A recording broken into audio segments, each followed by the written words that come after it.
Empiezo la grabación. Entonces, lo Muy primero, bien. bueno, a todos, eh, buenos días. Es un gusto estar aquí con ustedes y con el profesor Freddy Telles, que en realidad es un gran escritor, un gran pensador. eh, digamos, ha transgredido todos los géneros, ha escrito ensayo, novela, géneros breves, aforismos. Es una persona increíble, muy asequible. Y bueno, rápidamente les voy a hablar de su vida. Freddy actualmente pues, está en Lausanne, Suiza. Eh, Estudió en Alemania filología en lenguas románicas en Berlín y Leipzig. Después se doctoró en la Sorbona y No, el en la Universidad de París 8, no en París Sorbona. 8. Sí, Oh, París no hay 8. problema, es un detalle. Okay. Bueno, París 8 ha dedicado su vida, una parte a la educación, fue profesor en la Universidad Nacional, eh, y también se ha dedicado a la escritura, digamos, básicamente su dedicación es a la escritura, es un escritor y un libre pensador. Nos acompaña hoy con una ponencia que se titula, perdón, eh, la escritura como terapia. Freddy, voy a iniciar la grabación. Si tú consideras pues, que Sí, debes decir algo más, ya voy para que me autorices la grabación. sí, quiero agregar algunas cosas del que tú dijiste, pero nada más. Recording in progress. Ok. Bueno, ya puedes empezar. Mira, de la biografía agrego esto también, que fui profesor en la Universidad Central de Caracas, en Venezuela, y también fui profesor aquí en una universidad que se llama Universidad Popular. He escrito una quincena de libros y tengo algunos libros en francés también. Bueno, eso es todo como para agregar algo más. Entonces, comienzo. Tú me dirás si puedo comenzar. Ya, puedes empezar. Si quieres, podemos dejar las preguntas al final y ojalá sean a viva voz, que los estudiantes puedan interactuar contigo. De acuerdo. Aquí. ¿Cómo lo hacemos? Yo voy a hablar del tema, lo leo, yo escribí un corto artículo y entonces después habrá las preguntas, supongo. Sí, correcto. Muy bien. Bien, comienzo entonces. La escritura como terapia.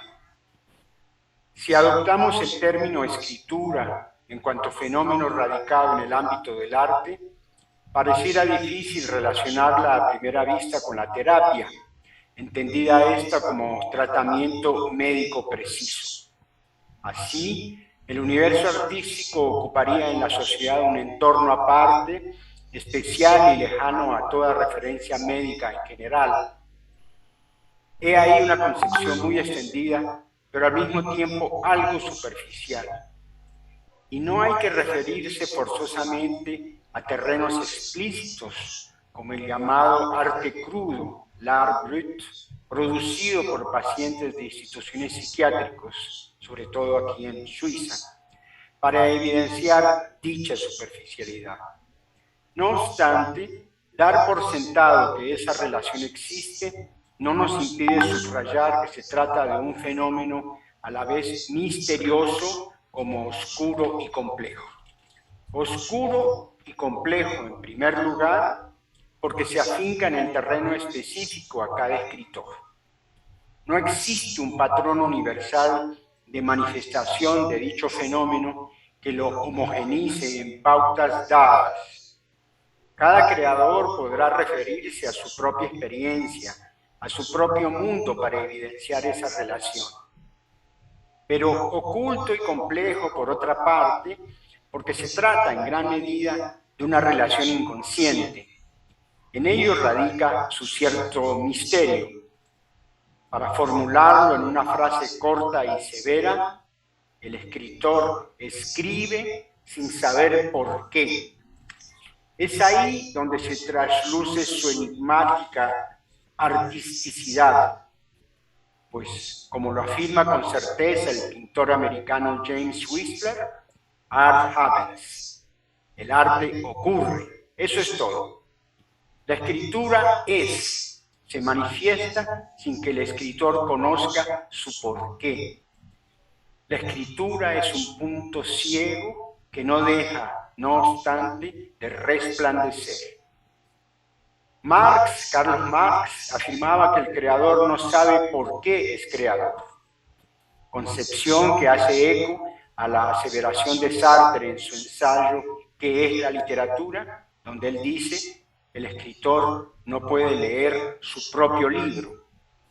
Sobreentendamos que no lo puede leer, comprender, como lo lee y comprende el lector, cualquier lector. Es en eso que la escritura es para el que escribe un punto ciego, algo que surge de él, pero que no sabe de dónde ni por qué. Se me podrá objetar que el escritor se propone o puede proponerse proyectos determinados, conscientes. Es verdad, pero a pesar de ello, ¿sabe él de qué fondo dado le provienen esas frases que se suceden casi automáticamente en ese papel en blanco que llena con su escritura? Es quizás allí, en ese fondo oscuro e inalcanzable de la escritura y de toda creación, que se perpetúa incansablemente el misterio del arte, cualquiera que sea su manifestación. Todo artista, todo escritor se halla empujado, guiado, conducido y podríamos decir dominado por una fuerza que no controla sino a medias en la puesta en marcha de su eventual proyecto o intención. Ahora bien, es precisamente allí, en esa oscuridad inaccesible a la conciencia plena, a toda lucidez, que se anida o puede anidar la relación compleja con el terreno colindante de la medicina y la terapia. Es probable que sin esa fuerza oscura el arte, la escritura creativa, no sería lo que es decir, misterio, poder de encantamiento, embelezo. Ahora bien, todo embelezo cautiva, aprisiona, sujeta.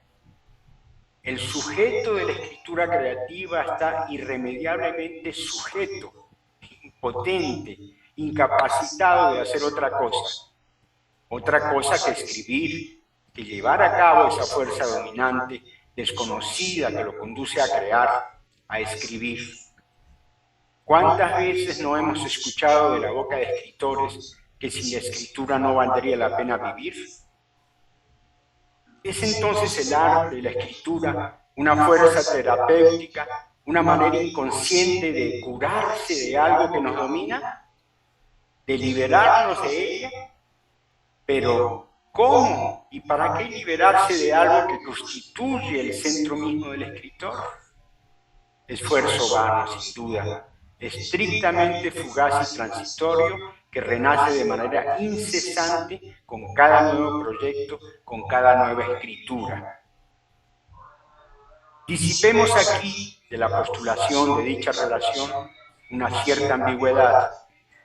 Si el arte en todas sus manifestaciones, escriturales o no, se da o puede darse como una terapia, él no es, empero, una enfermedad. Entre paréntesis, no niego, y digo eso entre paréntesis, que determinadas formas de enfermedad puedan dar lugar a expresiones artísticas dadas. Karl Jaspers ha tratado esta problemática en su libro Strindberg, Van Gogh, Swedenborg, Hölderlin, Études psychiatriques comparatives, traducido al francés en 1953. Pero es aquí donde se revela la peligrosidad, entre comillas, de la relación entre terapia y escritura. Recordemos, para los que lo hayan olvidado, o para los que nunca lo han sabido, que todo poder político totalitario, de derecha o izquierda, ha manifestado casi infaltablemente y de manera violenta su deseo de encarcelar, de prohibir, de neutralizar y eliminar las manifestaciones artísticas que él considera que se le oponen y lo contradicen. El nazismo excluyó el arte de su época bajo la etiqueta de degenerado, y el comunismo en sus diversas manifestaciones históricas ha intentado suplantarlo por formas impuestas desde una ideología. Recordemos cerca de nosotros la divisa imperativa y excluyente de Fidel Castro, dirigida a los creadores de arte desde los inicios de su gobierno, a saber, por la revolución todo, contra la revolución nada. El carácter represivo de esa formulación se manifestó en los años 70 en el llamado Caso Padilla.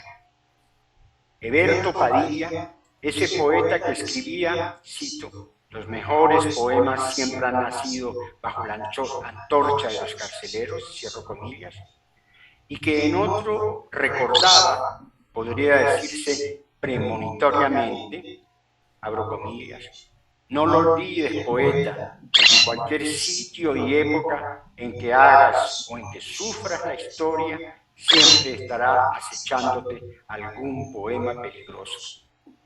Ahí la cita. Sí, Heberto Padilla, ese poeta premiado por la Unión de Escritores y Artistas de Cuba en 1968 por su libro Fuera de Juego, pero que será encarcelado en 1971, obligado a una autocrítica pública y situado en residencia domiciliaria hasta su exilio en los Estados Unidos en 1980. Destacados intelectuales del momento, Mario Vargas Llosa, Julio Cortázar, Juan Goytisolo, Jean-Paul Sartre, entre otros, se manifestarán en contra de tales medidas, a pesar de que al inicio habían expresado su adhesión a la Revolución cubana, lo que conducirá a las autoridades de ese país a suprimir de las bibliotecas sus obras. Si he calificado de peligrosa la relación entre arte y terapia, es para mejor destacar de qué manera todo poder dictatorial y con mayor razón el totalitario medicaliza su actitud ante el arte. No olvidemos que en la Rusia soviética se enviaba a hospitales psiquiátricos a aquellos artistas que osaban oponérsele. El poder central estalinista no podía explicarse dicha oposición, sino recurriendo a argumentos de tipo médico, a saber, aquel que nos desobedece y desapruebe el pretendido paraíso soviético no puede ser sino un perturbado psíquico, un loco. He ahí el aspecto trágico de la relación escritura y terapia, aspecto histórico que debemos tener en mente para mejor apreciar, evaluar nuestro presente. Esos son los dos rostros de la relación que nos ocupa. La primera, individual, que se enraiza en el mundo vivido, personal, de cada autor, de cada escritor o artista. La segunda, arraigada en el plano histórico, presente en ciertos momentos de su marcha, y que sería apresurado y tal vez ingenuo decretar desde ya su total desaparición. La historia se repite, y quizás no siempre de la manera como lo postulaba Carlos Marx, es decir, la primera vez como tragedia y la segunda en cuanto comedia, porque el humano no aprende del pasado debido a que es un ser imperfecto ontológicamente, para decirlo de alguna manera, mezcla indeterminada e inevitable de ángel y demonio, según la penetrante aseveración del filósofo Pascal.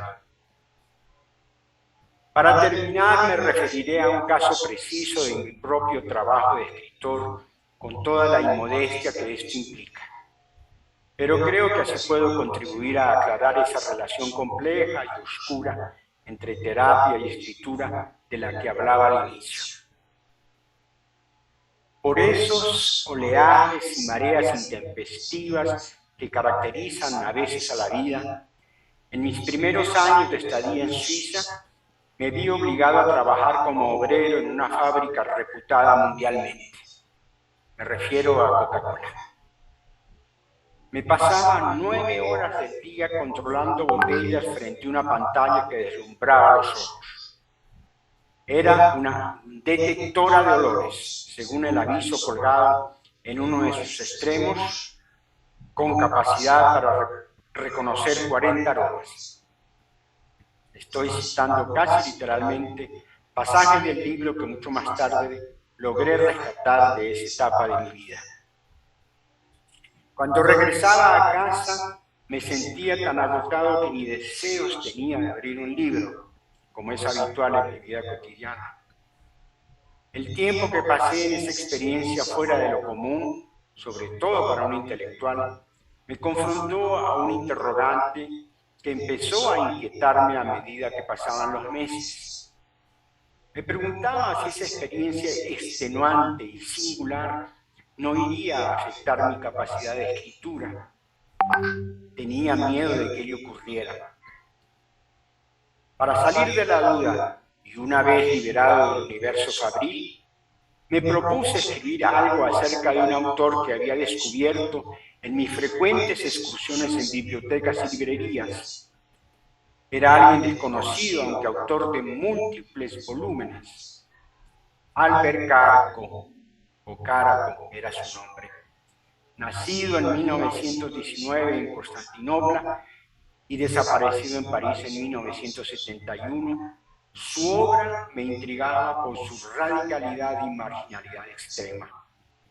Ese corto ensayo forma parte hoy de Filosofía y Extramuros, libro editado por la Universidad de Afit en 1999.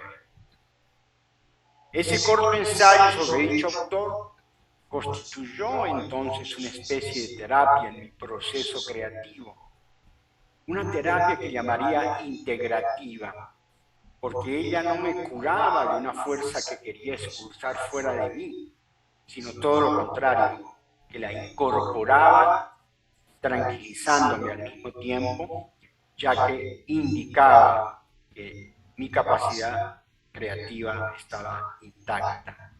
Mi fuerza de escritura estaba indemne. Me sentía así reconfortado, libre de un miedo. Bien, hasta aquí queda. Espero que les haya gustado y estoy abierto pues a todo interrogante. Bueno, entonces ahora podemos hacerle preguntas al autor, al profesor Freddy Telles. Estaría bien que encendieran la cámara y empezáramos el diálogo con él directamente.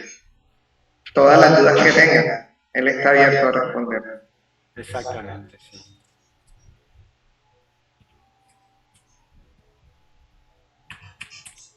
También pueden escribir en el chat si quieren. Sí. Empiezo. Bien. Quería preguntarle a Luis, bueno, muy bueno, primero, lo miro por acá, perdón, tengo problemas con la cámara. ¿Usted es autorreferencial en esto de la escritura como terapéutica en función de eso que comentó de su trabajo con la Coca-Cola y cómo después pudo sublimar a través de la escritura, o una apreciación mía? Es decir, en ese sentido considero que puede ser una especie de terapia porque me ayuda a salirme de ese universo que no era el mío, por supuesto, ¿no? Quiero agregar que no es la primera vez que yo he vivido el universo fabril.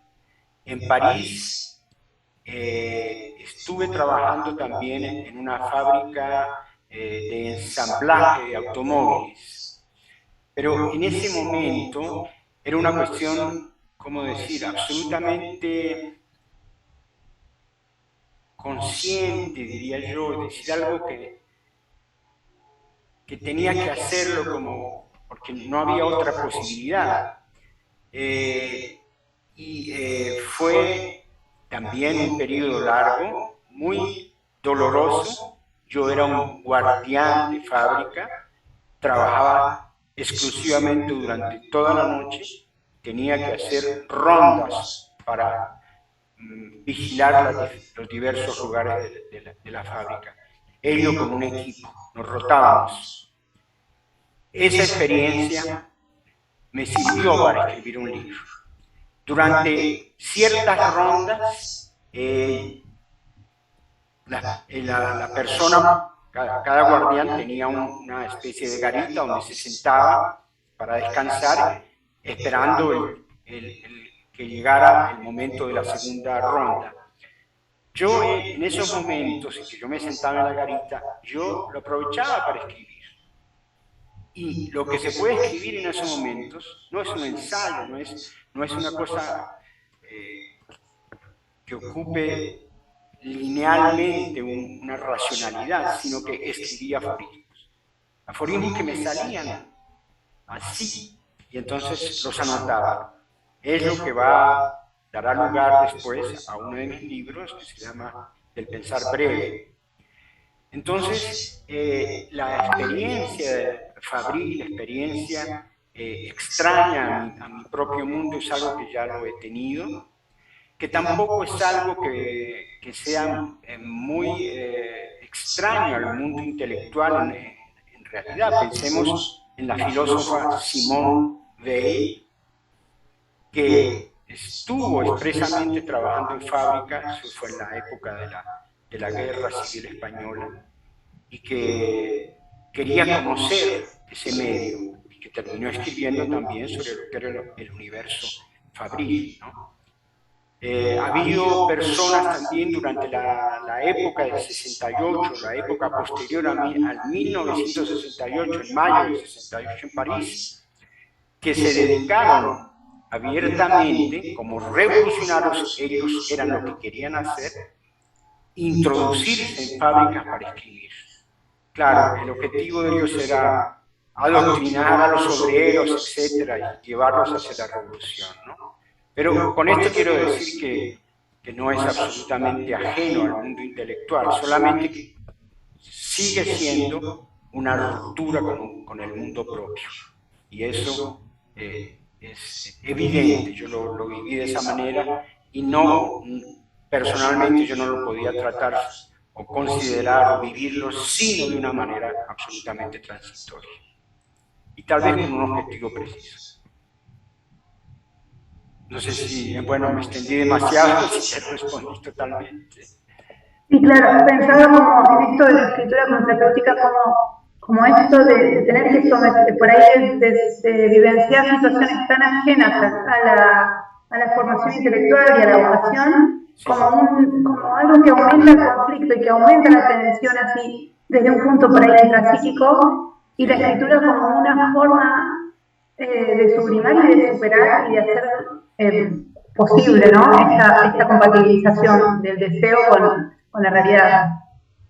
Sí, es una manera de meterse en un mundo diverso, algo que revoluciona la propia experiencia, el propio vivido personal, y bueno, pienso que en el fondo eso a la larga puede contribuir a la propia creación del intelectual, ¿no? Porque es algo que lo saca de su terreno, pero al mismo tiempo lo instala psicológicamente, simbólicamente, en su propio mundo para poder reelaborarlo.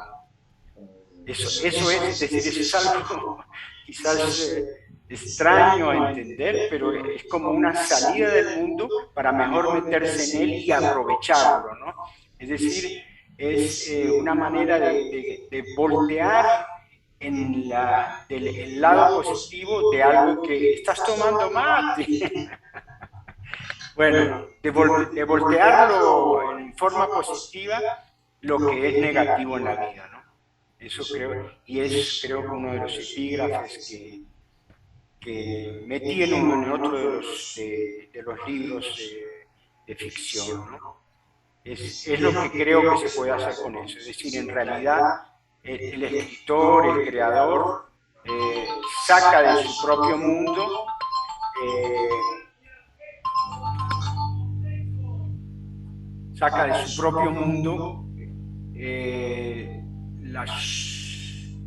Es decir, el escritor es como el que se alimenta de sí mismo para poder crear. Eso sería lo que se puede decir.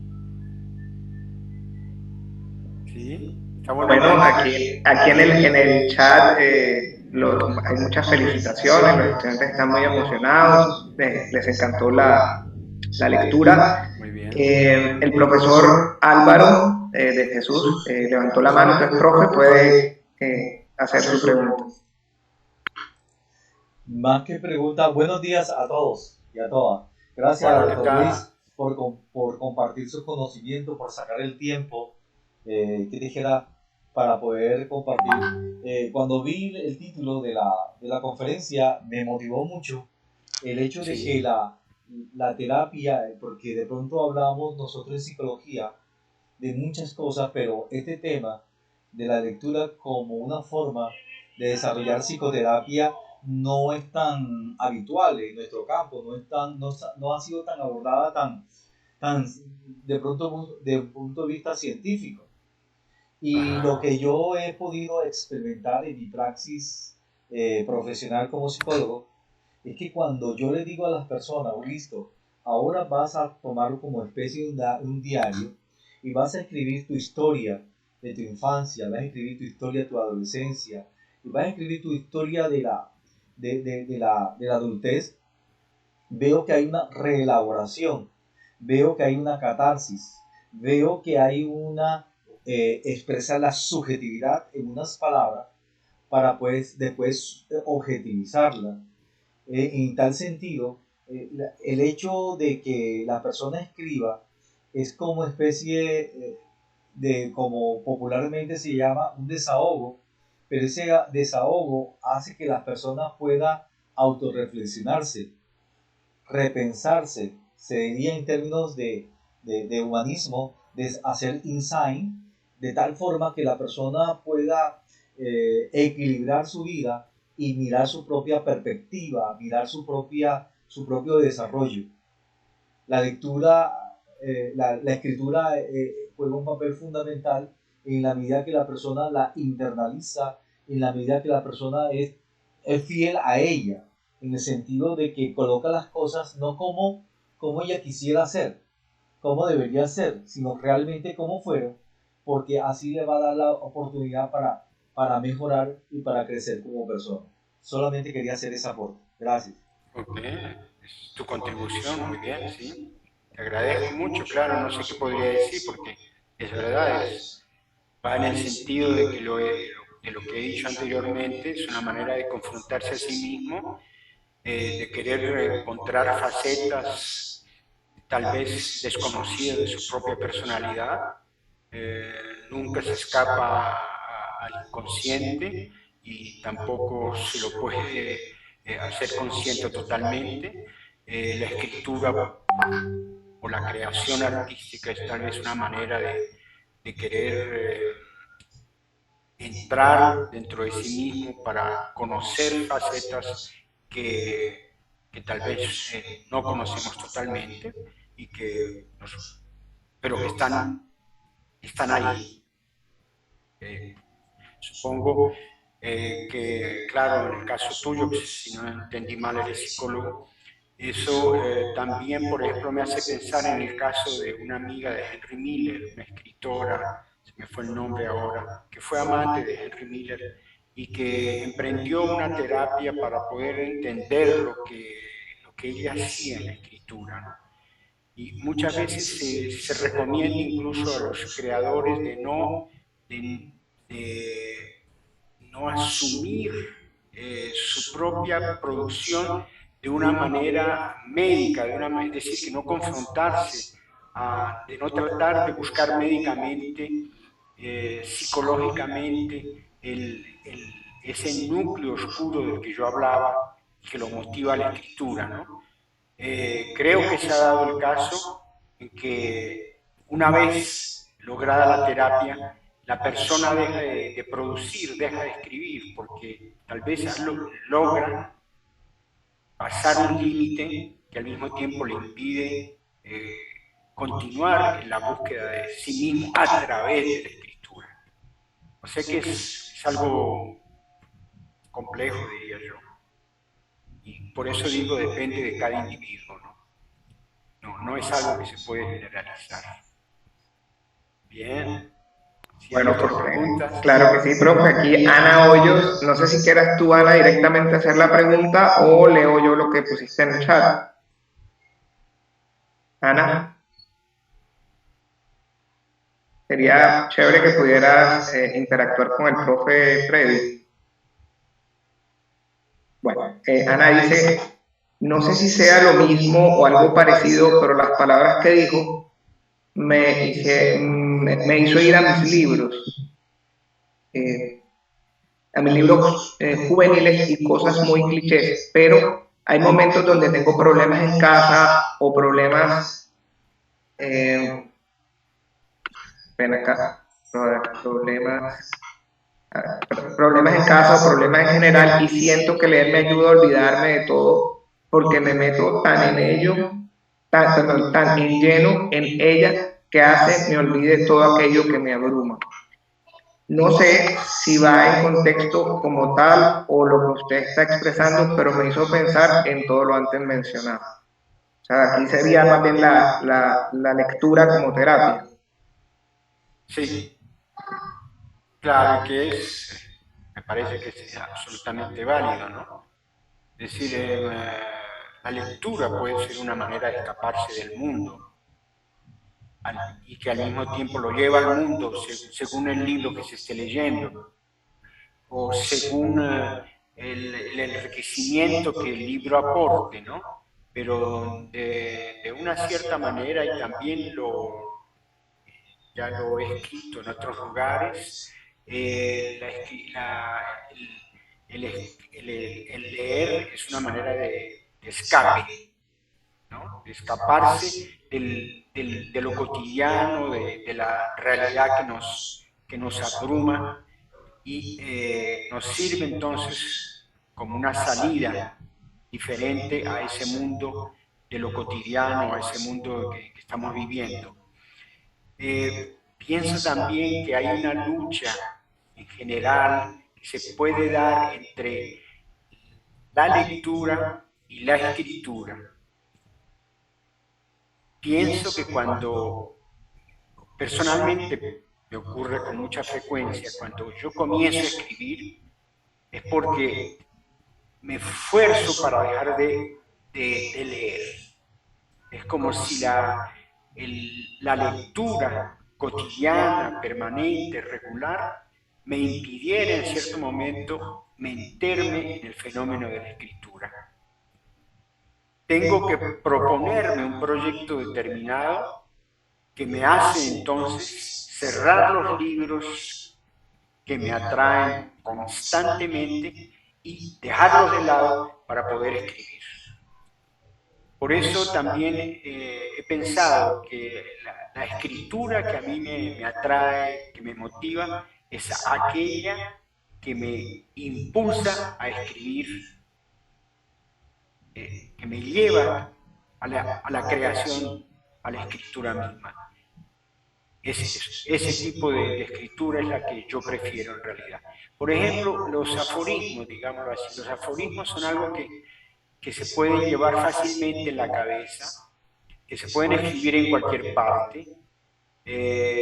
Jorge Luis Borges, por ejemplo, todos ustedes saben que él era ciego, entonces él lo que hacía era escribir mentalmente mientras tomaba el subterráneo en Buenos Aires, y escribía un poema en la cabeza y cuando llegaba a su casa lo que hacía era dictárselo a la persona que normalmente estaba en eso. Entonces, en él la escritura es como una manera de abrirse a otro mundo sin dejar de ser quien él era, ¿no? Es decir, de ser el poeta el magnífico poeta que él era, ¿no? Pero pienso que siempre hay esa especie de lucha contradictoria, ambivalente entre escribir y leer. En algún momento hay que dejar de leer para escribir.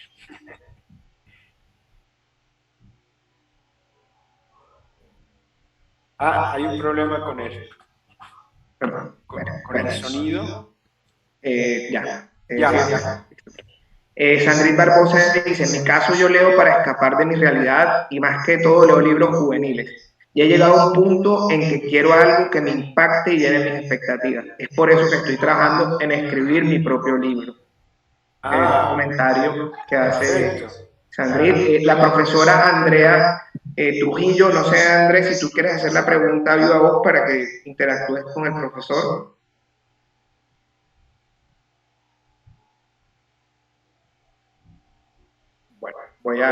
Paso a leerla, dice, interesante y práctico. Sin embargo, en algún grado la experiencia de ser conscientes de las propias intenciones y sentidos pretendidos hace que como seres humanos podamos ejercer algún peso en las decisiones de nuestra experiencia. Entonces, en la lectura como terapia podríamos encontrar ese paso a la decisión y al actuar en torno a esas intenciones e introspección. La pregunta es si, ¿podrías repetirme la última frase? Listo. Dice, entonces, en la lectura como terapia podríamos encontrar ese paso a la decisión y al actuar en torno a esas intenciones e introspección. Sí, es decir, la escritura considerada como algo artístico, como una creación artística,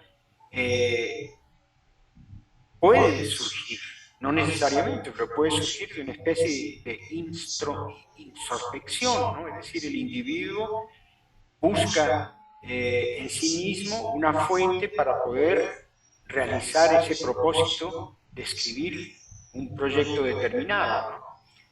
Entonces, es una introspección específica, ¿no? No puede, tal vez en determinados momentos, según ciertos individuos, llevarlo a una especie de cura, ¿sí? De sanación, si se quiere, puesto que en el escribir, en el crear, él va a proyectar toda una serie de elementos, de problemas, de aspectos de su propia personalidad, incluso sin que él sea totalmente consciente, ¿no? Al comienzo de la charla yo hablaba de el arte crudo, l'art brut. Es una clínica que surgió en la Suiza alemánica, donde las personas que están en esa clínica, es decir, que son perturbados psíquicamente, llamémoslo así, a ellos se les da la posibilidad de pintar, se le dan todos los elementos. Y entonces ellos comienzan a pintar, a dibujar, a hacer arte sin que se lo propongan. Es una manera de poder precisamente sacar de ellos mismos algo de los que no están conscientes. Muchos de ellos después van a ser, por ejemplo, expuestos en galerías. Es decir, ellos producen un arte que se sale de los cánones del arte tradicional, primero que todo porque pues no han tenido absolutamente ninguna educación artística. Es gente que espontáneamente sacan de sí mismo, de su propio mundo, el arte que producen al pintar. Y muchos de ellos han tenido mucho éxito incluso, han sido vendidos sus obras. Tal vez los que hayan leído a Cortázar creo que se llama el libro La Vuelta al Mundo en 80 días, algo así, si no estoy equivocado. En ese texto, en ese libro que está compuesto de varios textos, hay un texto de Cortázar donde él habla de un pintor del art brut que se llama Bölf. Es un suizo alemán que entró a esas clínicas, creo que había violentado a niños, etcétera, es decir, no era una persona absolutamente inocente, pero que en esa clínica él se puso a pintar y inventó una especie de lenguaje propio,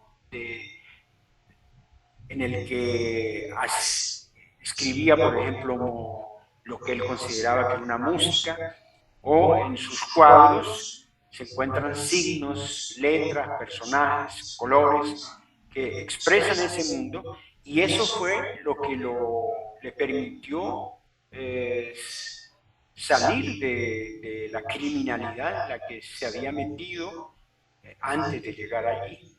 O sea que es una forma, ahí sí es evidente, es una forma neta de terapia que fue inventada por estos médicos suizos y que continúa. Aquí en Lausana hay un museo, se llama el Museo del Art Brut, y en el cual se pueden encontrar las obras de todos ellos y de los nuevos, porque este Bölf ya murió, pero hay constantemente nuevos artistas brutos, crudos, que siguen alimentando la colección de este museo. Bueno, profesora, hay muchas preguntas acá. Voy a continuar. Sería chévere que también levantaran la mano y interactuaran con el profe. Bueno, John Felipe Pérez dice, ¿cómo se observa en la vida de la persona cuando la lectura y escritura como terapia le está causando efectos positivos y cuando no? Esa es la pregunta de John. Yo pienso que eso cada persona podría responderlo, cada escritor, cada creador podría responderlo de manera individual, ¿no? Tal vez, insisto, él no, es decir, en ciertos casos el escritor escribe y punto, no tiene otro objetivo. Si asume con toda seriedad ese tipo de trabajos, el trabajo de la escritura, yo creo que él va a producir una obra con la cual él estará contento según criterios internos dados a la obra, dados a su propio espíritu, a su propia experiencia. Entonces sería en ese caso en donde él dice, bueno, esta obra está terminada, la he concluido de manera satisfactoria y pasa a otra cuestión. Entonces sería en ese momento donde él abandona esa obra y podría decirse que la abandona porque ha logrado superar, es decir, la terapia ha sido eficaz. Esa terapia que consistiría en la escritura de ese mundo que él se propuso relatar o producir, crear. Bueno, por aquí María José Díaz le hace un comentario y dice, es de resaltar que usted deja de lado sus patrones y tonos propios de la escritura profesional, expresa ideas sin maximizar un vocabulario especializado, es por ello que sus ideas son tan claras y contundentes, lo que produce reflexión. Me agrada que sea así. Muchas gracias. Sí, es un propósito que yo he tenido, pues precisamente en lo que puedo considerar como mi escritura ensayística, filosófica, ¿no? Siempre me detesté a aquellos que identifican la filosofía como un lenguaje abstruso y distanciante, ¿no? Yo pienso que todo, absolutamente todo, se puede decir de manera clara. Es una idea también expresada por ejemplo, Wittgenstein, el famoso filósofo austríaco. Es, y que no es aceptado por todo el mundo universitario, ¿no? hay filósofos que consideran que entre más abstrusos sean, entre más difícil se haga la lectura, más filósofos son. No comparto esa opinión. Yo pienso que todo se puede decir de manera clara y neta. Bueno, Gabriel Omar Hernández Montes dice, es algo nuevo lo que he escuchado el día de hoy, la escritura como una forma de terapia. Esto pasa al igual que la música como terapia. Por eso cuando escucho música que me genera calma, alegría, se disparan muchas emociones, se activan mis neurotransmisores. Pero en realidad cuando ni puedes expresar lo que sientes, lo puedes hacer a través de la escritura. Ya veo por qué muchos escritores son muy famosos, porque ellos escriben con base a su experiencia y eso a su vez, mediante esa escritura, le transmite un mensaje al lector. La profesora María de Los Ángeles Calvo levantó la mano, no sé si quiere hacer la pregunta ella directamente. Hola, buenos días, ¿cómo están? ¿Me escuchan? Sí, sí, escucho muy bien. Bueno, no es pregunta, es simplemente una apreciación porque me gusta mucho la postura del profesor, es muy integradora, como bien lo acabo de mencionar en el chat, y pues yo soy psicoanalista freudiana, entonces me encanta escucharlo hablar de esa manera, porque evidentemente la escritura es una forma de terapia y de alguna otra manera nos permite a nosotros como analistas poder ver ese lado oscuro de ese otro que está escribiendo, y en el caso de nosotros mismos, porque el inconsciente, pues como bien se menciona desde una postura lacaniana, es el hemisferio oscuro del alma humana, ¿no? Y la tarea de nosotros como psicoanalistas en este caso es justamente iluminar esa región de nuestra vida psíquica que es la más vasta y la más importante, pues que es el inconsciente. Entonces, al nosotros poder escribir y plasmar eso inconsciente metafóricamente en la literatura, nosotros estamos mostrando esos dos alter egos, esos dos lados oscuros en la escritura. Entonces, ahí nosotros podemos ver también en la escritura algunos casos en los que el inconsciente se comporta como un auténtico enemigo, ¿sí? Y ahí es donde nosotros nos damos cuenta cuáles son nuestras necesidades y nuestras faltas a partir de lo sublimado en el proceso escritural. Y de hecho, si nosotros utilizamos como una herramienta de recolección de información en una investigación, en una historia de vida, también podemos ver un fondo en el texto donde nos puede plasmar de alguna u otra manera este enemigo frecuente que sale en la escritura. Entonces nos ayuda para poder ver la perturbación propia, pero a la vez nos alivia para podernos darnos cuenta de que nosotros somos nuestros propios verdugos. Esa es como una apreciación que tenía. Muy bien, sí, me parece correcto, sí. Eso me recuerda a una poesía de Baudelaire en la que discute, digámoslo así, si pudiera decirse, el hecho de que, la misma persona no sea víctima y victimario a la vez. Tal vez en el mundo psicológico nosotros podemos ser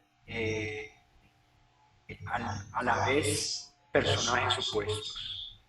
Y es probable que en la escritura, que en la creación artística, salgan facetas de esa personalidad, como lo decía al comienzo, que es la nuestra, pero a la que no podemos acceder totalmente por otros medios.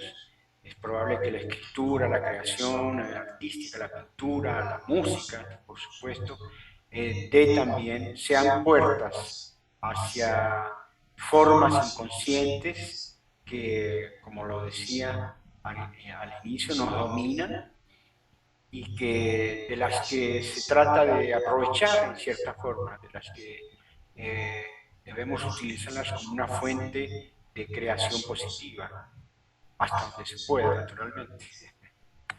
Bien. Bueno, Adriana Garrido, no sé si tú quieras hacer la pregunta a viva voz. Adri.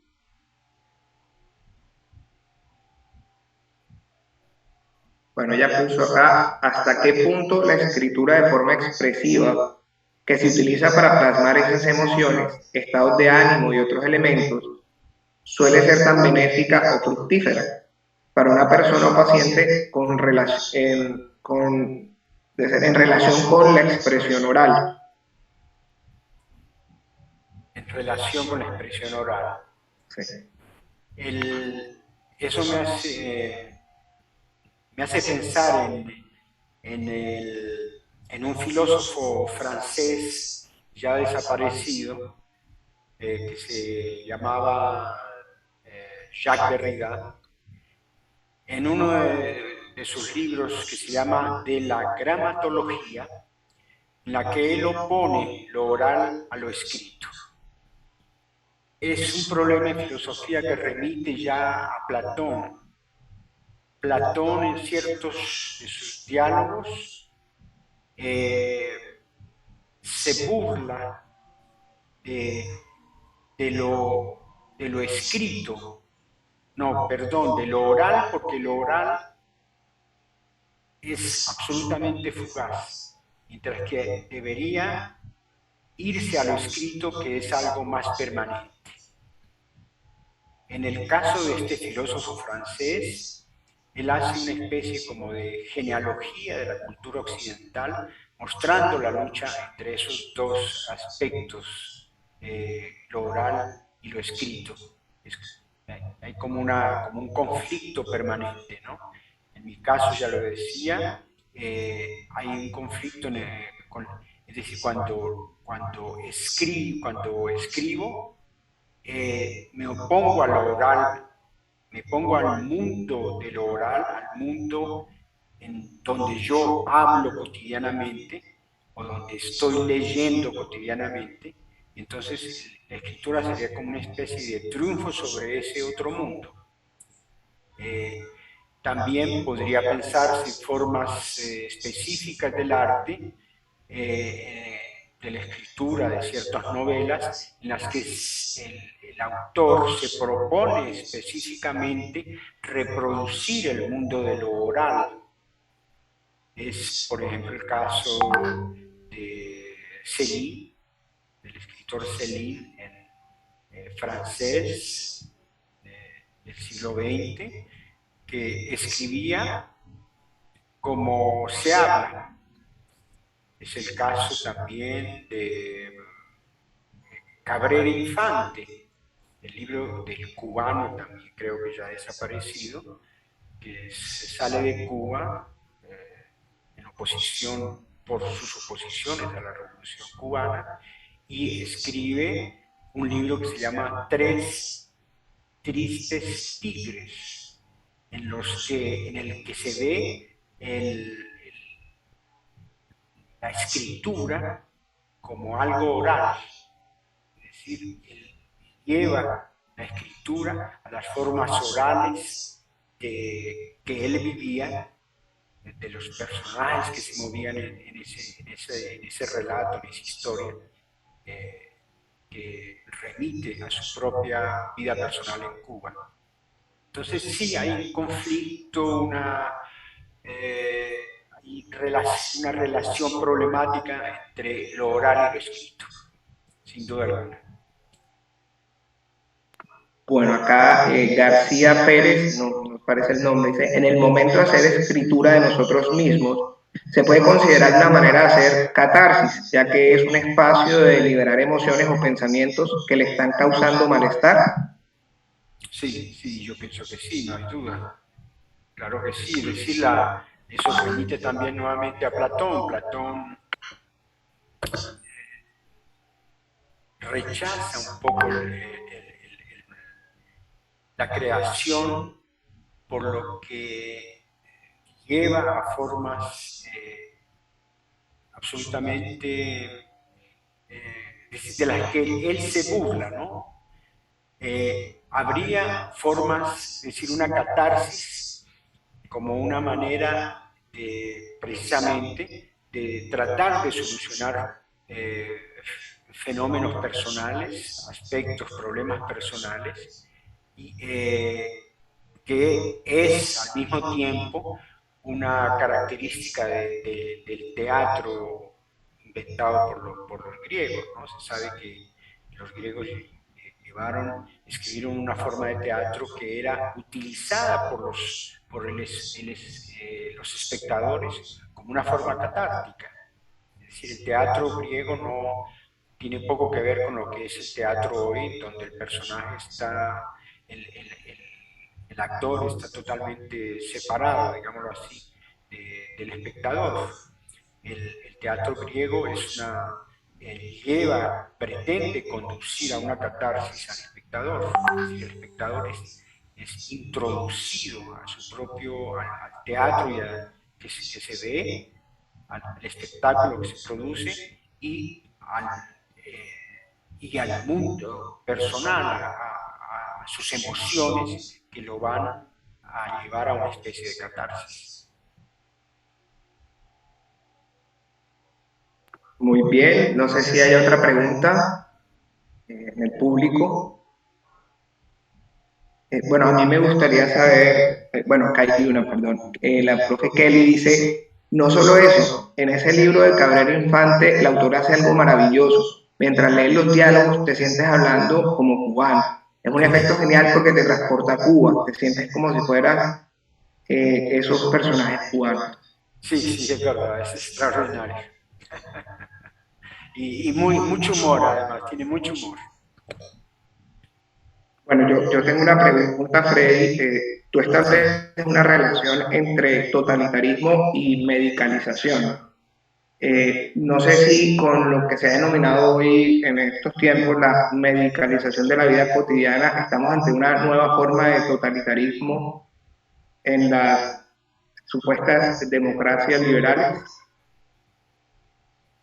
Yo tiendo a separar el fenómeno del totalitarismo y el fenómeno, es decir, con ciertas formas criticables, yo no sé si podrían llamarse totalitarias, ¿no? Es decir, pienso que el término de totalitario, tal como se lo conoce a nivel histórico en la marcha de la historia, ha sido un fenómeno que rompe radicalmente con la democracia en cuanto forma histórica dada, ¿no?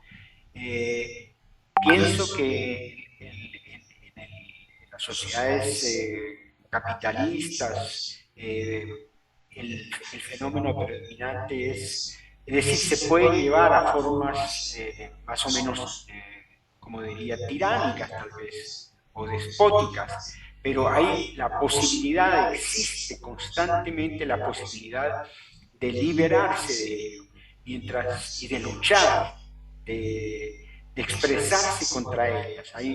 Esa libertad no es desconocida por las sociedades capitalistas,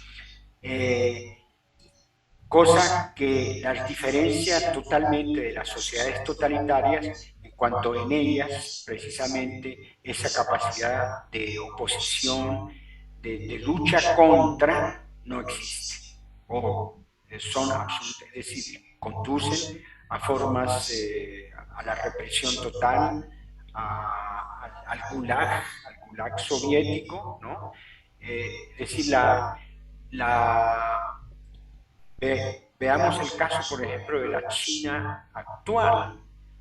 ¿Por qué la China actual, el gobierno chino, no permite la oposición a sus propias políticas?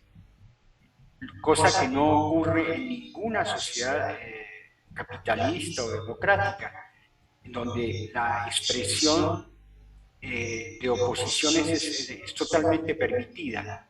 Entonces creo que el totalitarismo es aquella sociedad que no permite, es una oposición dada por oposición, es decir, y que se diferencia de la sociedad capitalista, que no tiene, en mi opinión, una ideología dominante. El capitalismo no produce una ideología, lo único que le interesa al capitalismo es ganar, es producir ganancia. Esa es la motivación central del capitalismo y por lo tanto permite dar libre curso a todo tipo de posiciones contrarias, ¿no? o disidentes. Es decir, para ellos no hay, para un capitalista o para un liberal, digámoslo así, no está constituido por el miedo a la oposición. Eso es lo que yo diría que lo diferencia esas dos. Entonces, lo que podría ser son formas criticables del capitalismo, y por supuesto, porque es una sociedad que puede llevar ecológicamente, por ejemplo, a crímenes, a desolaciones de la naturaleza, ¿no? Pero eso también ha ocurrido y de manera igual o si no peor en ciertos estados socialistas, ¿no? Entonces, pero en el socialismo no se podría, o en el comunismo no se podría, los individuos no se podrían constituir en fuerza de oposición, mientras que en el capitalismo no habría ningún impedimento para ello. Eso es lo que yo diferenciaría entre totalismo y sociedad capitalista o sociedad neoliberal, ¿no? Bueno, ¿alguna pregunta? Tenemos 126 participantes, Freddy, en la charla. 126. 126. Sí. Bueno, tienen el espacio para preguntar, chicos. Aprovechemos al profe que está acá. Él está abierto a responder sus preguntas. Claro, por supuesto. Quiere decir que hay varios cursos que se han unido a... Sí, ¿No son solamente los tuyos? No, tenemos varios cursos y varios profes en sala. Ah, muy bien. Sí, claro, algunos de ellos se han manifestado, por supuesto. Pues muy interesante. ¿Alguna pregunta más, chicos?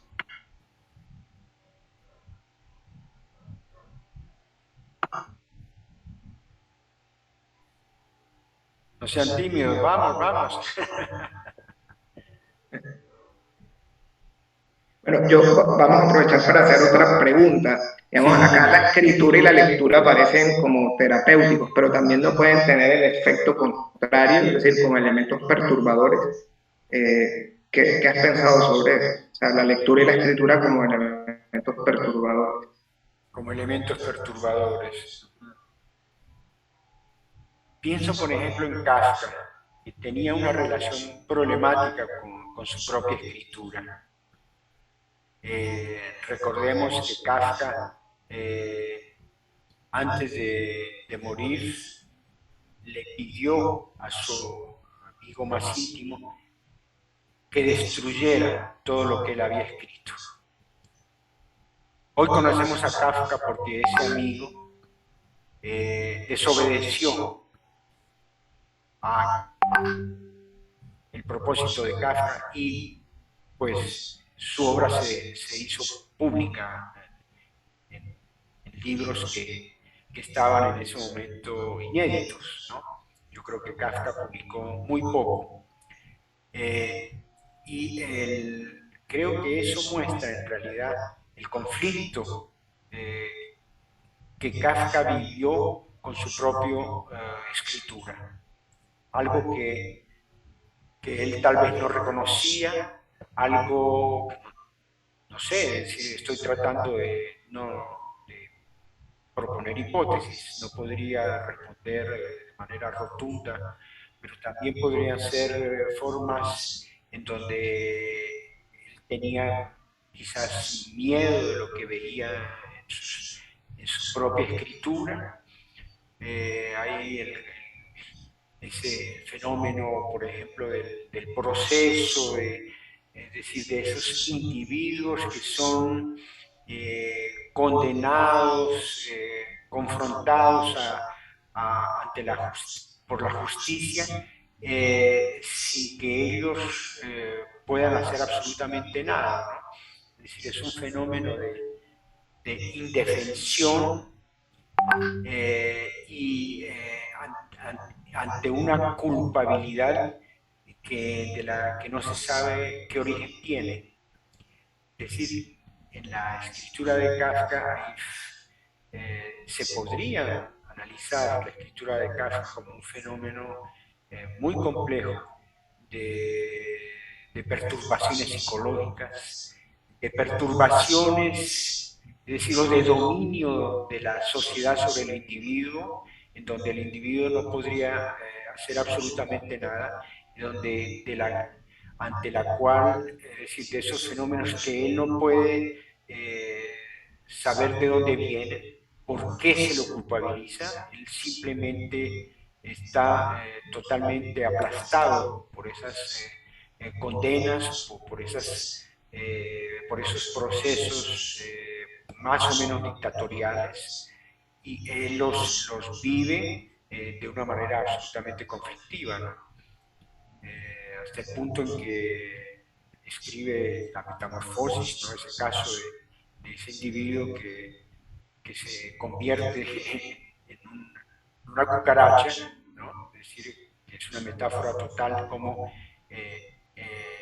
de cómo la sociedad puede, la sociedad y la familia, ¿no? Es decir, no olvidemos el caso, la situación problemática de Kafka con su padre, un personaje absolutamente autoritario, si tenemos en cuenta la carta al padre que le escribió, ¿no? Es decir, hay relaciones psicológicas, familiares muy complejas que alimentan el mundo creativo de Kafka, haciendo de él una literatura aparte, ¿no? Hoy, es decir, esos escritores que dan, que crean con su propio nombre una forma literaria, son absolutamente extraordinarios. Lo kafkiano hoy viene de él y es un fenómeno que cualquiera puede reconocerlo, algo kafkiano. O el caso de lo dantesco. Dante crea con el infierno, el paraíso, etcétera, con su obra, un fenómeno que después va a dar a un adjetivo. Entonces eso creo que muestra la riqueza al mismo tiempo de la literatura, cómo puede contribuir a crear formas de comprensión del mundo, lo kafkiano o lo dantesco, por ejemplo. Bueno, aquí Sandrine Barbosa dice lo que ocurre en el proceso, toda la lectura uno se encuentra en una angustia constante. Claro, por supuesto, y que seguro que era la angustia que Kafka vivía también. Se lo puede, creo, afirmar sin mucho margen de error, ¿no? Los testimonios de su amigo, creo que se llama Gustav Janosch, él escribió un libro sobre Kafka y que es a quien le debemos que Kafka sea conocido hoy. Sus diálogos con él, lo que escribió sobre Kafka, se puede ver perfectamente ese mundo atormentado de Kafka. Kafka era un empleado en una empresa de seguros y escribía, es decir, donde su escritura estaba en total oposición a su propio mundo. Entonces, en ese caso, es muy probable que se pueda hablar, sí, de que su escritura haya sido una terapia a problemas que él vivía y que no tenía que no podía tratar de otra manera. Entonces, es muy probable que la escritura haya sido un caso muy claro y neto de terapia en el caso de Kafka. Bueno, acá Mayerlin Peralta dice, ¿qué lo motivó a crecer tanto como persona y como escritor? ¿Qué fue lo que me motivó? Eso es algo que creo que no se puede saber tampoco. Es difícil por eso lo decía, se escribe de un fondo que no se conoce totalmente, ¿no? Es decir, puede haber momentos en que uno dice, bueno, me siento a escribir, ¿no? Voy a escribir porque Por ejemplo, cuando comencé a escribir la trilogía literaria que comienza con un libro que se llama La vida es experimento, yo estaba viviendo una etapa supremamente difícil, dolorosa en mi vida, y yo compré un cuaderno y en ese momento mi situación me había llevado a vivir en un hotel. Entonces, con la compra de ese cuaderno y con el comienzo de la escritura de ese libro que mucho tiempo después va a aparecer con el título de La vida es experimento, eso me permitió, sin ninguna duda, superar el momento difícil que yo estaba viviendo. Entonces, en ese caso es nuevamente, sí, un caso de forma terapéutica, de forma de ayuda a vivir. La escritura, en el caso de La vida, ese experimento, me ayudó a salir del problema que yo estaba viviendo, a convertirlo, como lo digo nuevamente, convertir eso negativo en algo positivo. Profesor, Natalia Martínez le pregunta, ¿de qué forma esta herramienta terapéutica puede ayudar a las personas que están pasando por un duelo? Sí, sí, yo muchas veces, claro, puede ser un vicio profesional, pero muchas veces cuando yo veo que hay problemas, que hay personas que tienen problemas, porque me los expresan claramente, yo les doy el consejo, trata de escribirlo. Escribe eso, sácalo por la escritura. Y porque pienso que puede servir, que los puede ayudar. He tenido experiencias diversas, de reacciones diversas ante esa proposición que ya he hecho en determinados momentos. Recuerdo el caso de un muchacho, de un colombiano que estudiaba también en Alemania y que sus problemas psíquicos lo llevaron a la clínica. Yo fui a visitarlo, él estaba en una depresión muy profunda. Y entonces yo le aconsejé, ¿por qué no tratas de escribir lo que has vivido, el problema que estás viviendo? Después me arrepentí porque de pronto lo que yo estaba haciendo era confrontarlo a una dificultad mayor. Él creo que no sabía qué responderme. Entonces eso fue, yo no supe si yo le estaba dando una solución o no. Tengo otra anécdota, otro caso en el que yo aconsejé la escritura, y es cuando estaba visitando el país Camboya, que tal vez ustedes se acordarán, vivió un periodo de exterminación de la gente, un periodo de totalitarismo absolutamente extremo y criminal, organizado por el Partido Comunista Cambodiano, dirigido por Pol Pot. Fue un sistema que duró, creo que apenas 2 años. Y yo estaba pues visitando Camboya, la capital, y fui a visitar la cárcel en donde se exterminaba a los opositores. Eso me dio origen después a un artículo que aparece, creo, en uno de mis libros, que creo que se llama Filosofía y Extramundos.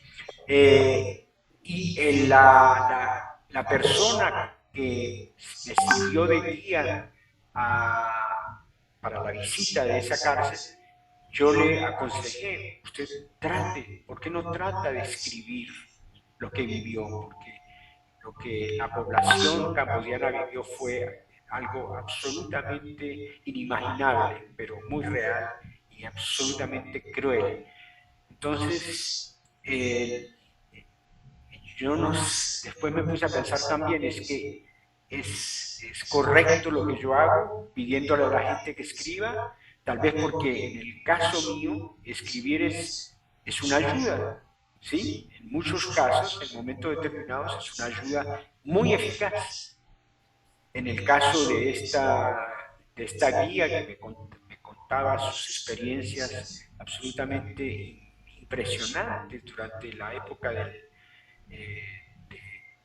totalitarismo camboyano, por ejemplo, les cuento algo específico que ella me relató. Ella tuvo que quitarse los anteojos que utilizaba porque la concepción de los dirigentes cambodianos era que aquel que tenía anteojos, ese era un intelectual, y para ellos todo intelectual era un enemigo.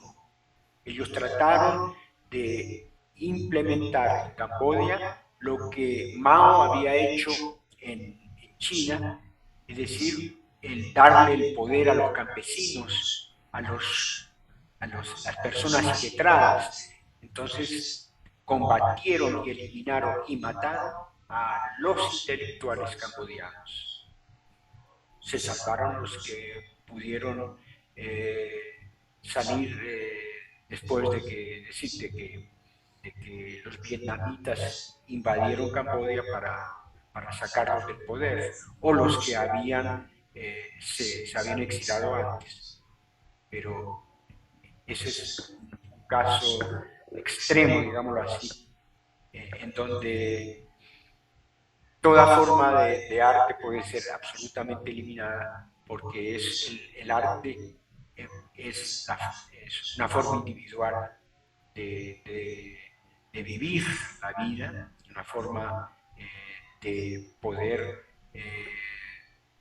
estar satisfecho consigo mismo y de protegerse al mismo tiempo de formas dictatoriales.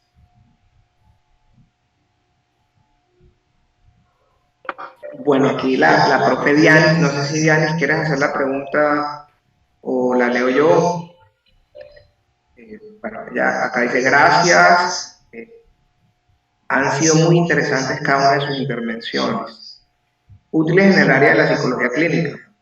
Atesoro el mensaje de cómo por medio de la escritura podemos afrontar situaciones que no nos resultan del todo positivas, resignificar realidades y también cómo la lectura nos permite plasmar realidades que han sido agradables. Quiero preguntar, ¿cuál de los libros de su autoría nos recomienda leer y por qué?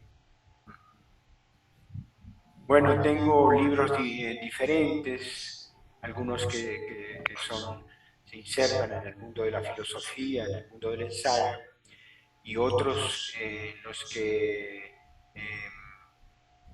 entro en la ficción, en los que trato de hacer ficción, o también algunos de ellos que yo llamaría autoficción, es decir, donde escribo a partir de mis propias experiencias.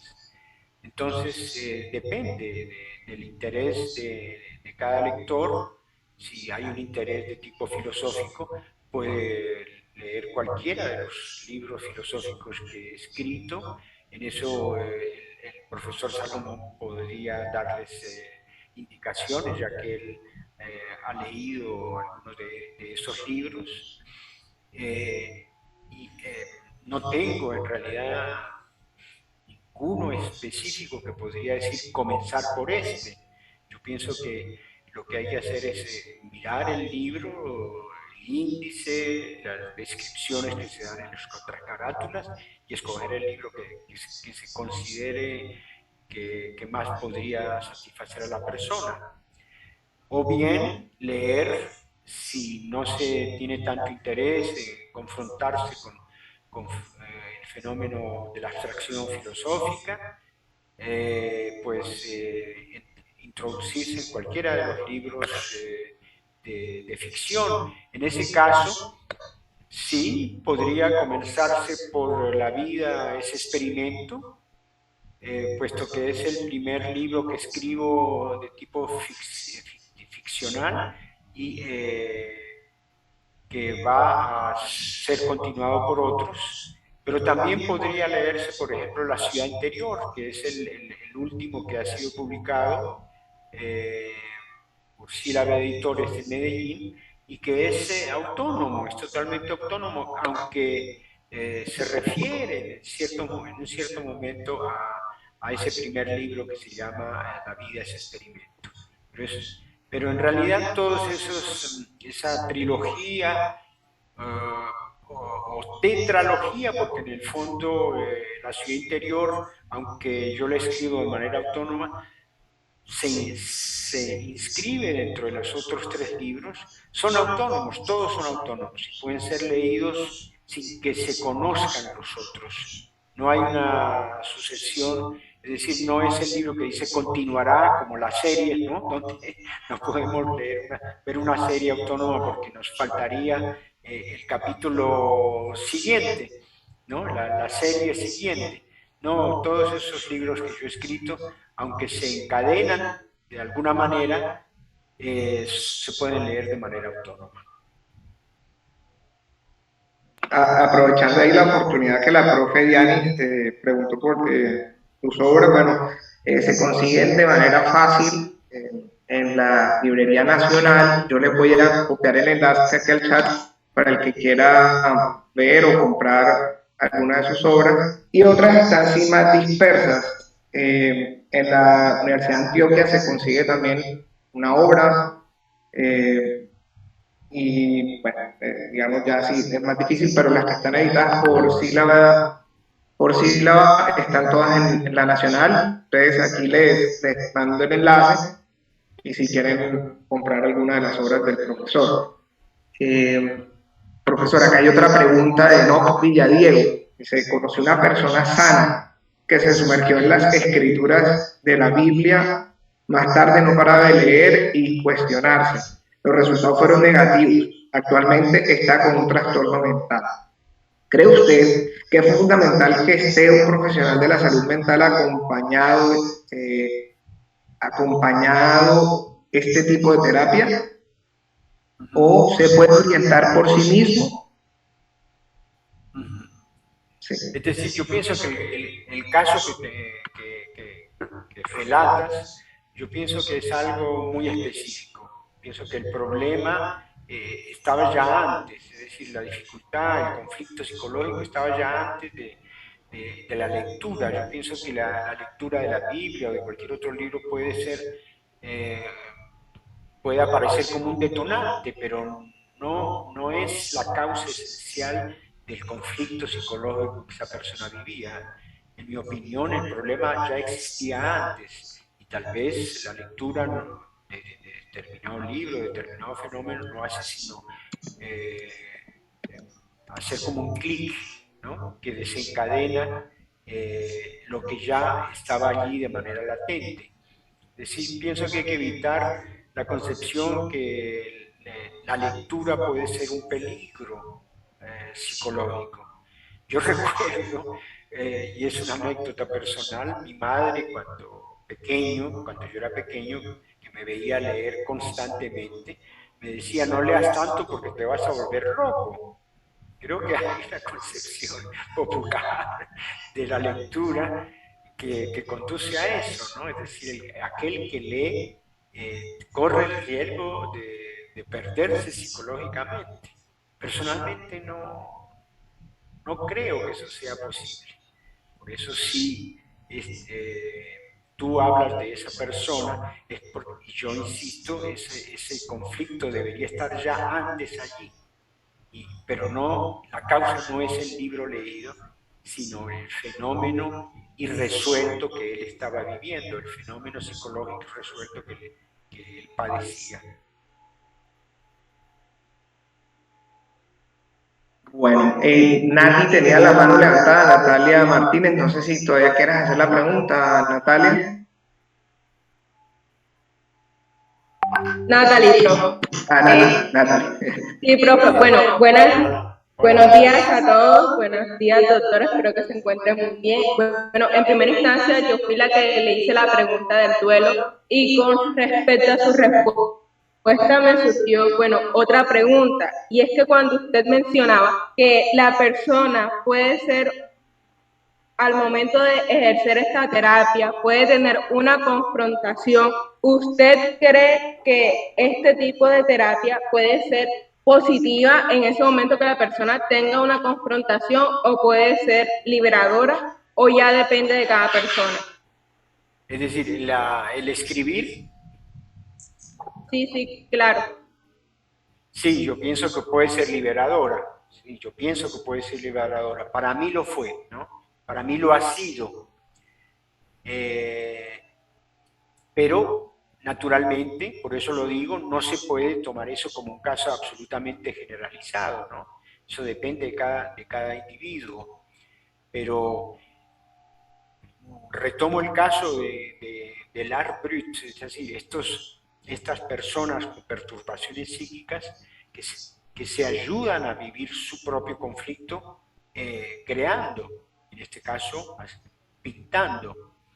¿Por qué no pensar lo mismo de cualquier otra forma de expresión artística?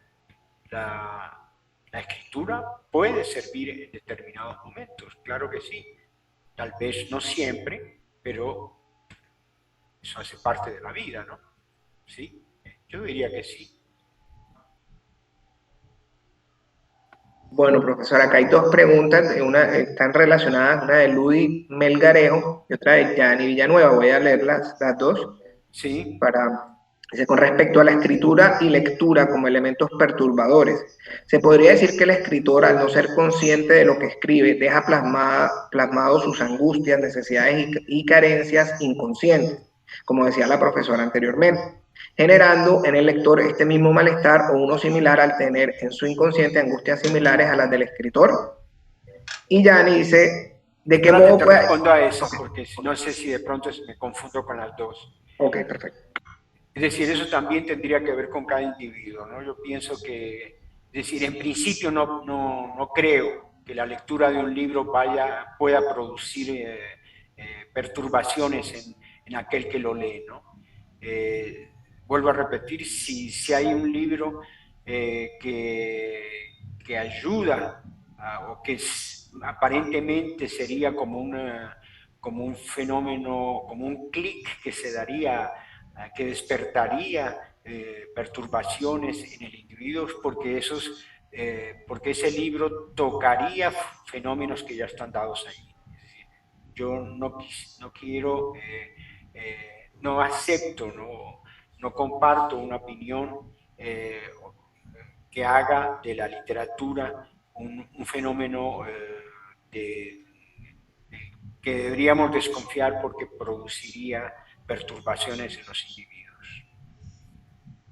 Es decir, lo que yo hablaba del totalitarismo es eso, ¿no? Las sociedades totalitarias se oponen a la creación en general o le imponen sus normas porque precisamente se considera que la literatura puede alejar a esos individuos de los dictámenes que una sociedad totalitaria impone a sus individuos. Entonces, en ese caso, la literatura es algo positivo, todo lo contrario, pues. Esa sería la otra pregunta, Salomón, ¿cuál es? Ya. ¿De qué modo puede ayudar la escritura en cuestiones terapéuticas al lector? Se supone que puede ayudar en cuanto a la persona que escribe, pero ¿será que puede tener una alteración en presentar efectos negativos para la persona que lee? Es decir, ¿en qué manera puede ayudar también al lector, no? No solamente el escritor, lo entiendo de esa manera. Sí, yo diría que la lectura puede ser una ayuda para cualquier lector. Porque es una manera de confrontarse a un mundo,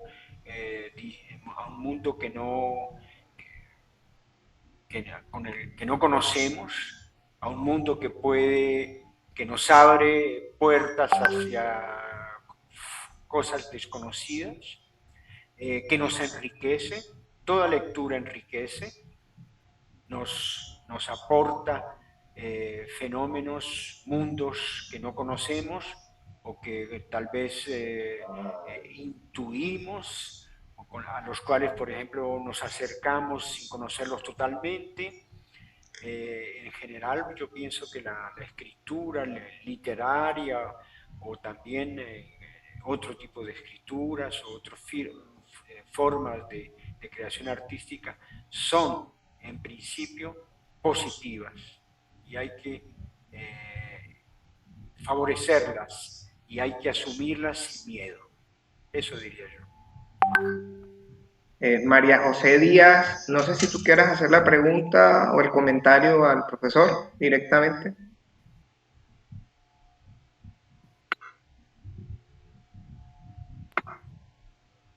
María José. Bueno, dice, hace un tiempo... No tiene micrófono, dice. Okay. Dice, hace tiempo leí un libro, creo que era del escritor Nicolás Bahamón. Se relata que un hombre fue encontrado culpable de un crimen, puesto que era escritor y escribió con detalle el hecho. Al final fue prueba contundente y se demostró su culpabilidad. Este tema es interesante. Sí, totalmente. Sí, puede ser, creo que ya ha habido casos así, es verdad, no sé, no recuerdo bien, pero casos en donde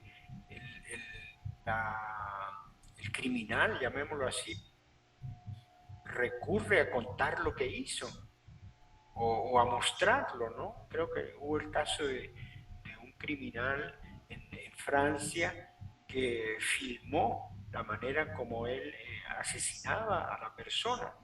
Es decir, eso de mostrar es un caso absolutamente extremo, ¿no?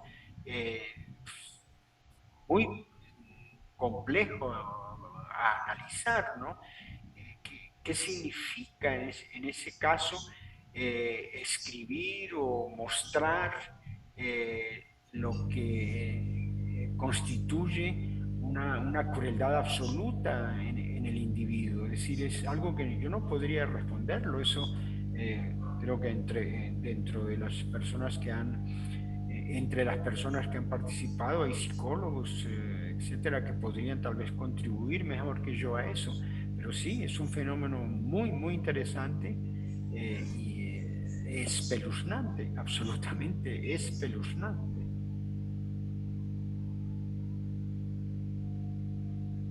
Bueno, yo creo que no hay más preguntas, no he visto más.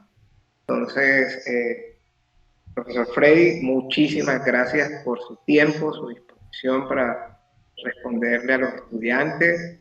De verdad, fue muy interesante su conferencia y ojalá lo podamos tener nuevamente para hablar de alguna de sus obras. Mucho gusto, con muchísimo gusto, claro.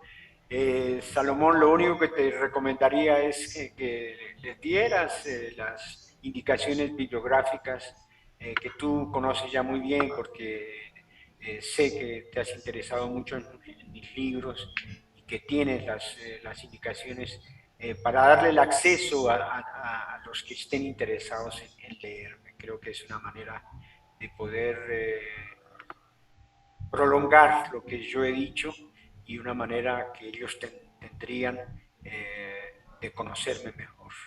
En todo caso, estoy muy agradecido no solamente a ti, Salomón, que has organizado esto, sino pues, a todos los participantes, y desde aquí les envío un saludo y un abrazo muy cordial a todos. Muchísimas gracias por la atención que han tenido conmigo.